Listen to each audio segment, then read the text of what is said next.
social media should be a facility and a tool to promote our products, to help other people, to connect with people, and to make us stronger. If you are a weak person, social media will make you weaker.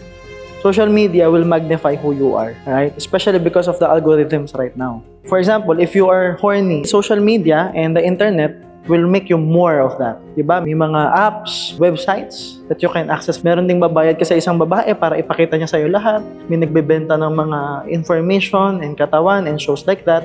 There are a lot of things that when you do your research, ibibigay sa'yo ni social media.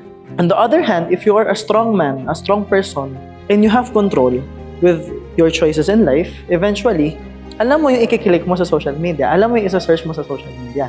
Alam mo yung pipiliin mong panoorin. And since you are aligned with who you are, with the people and person and influencers that you are watching, mafe-feel mo rin kung kanino ka aligned.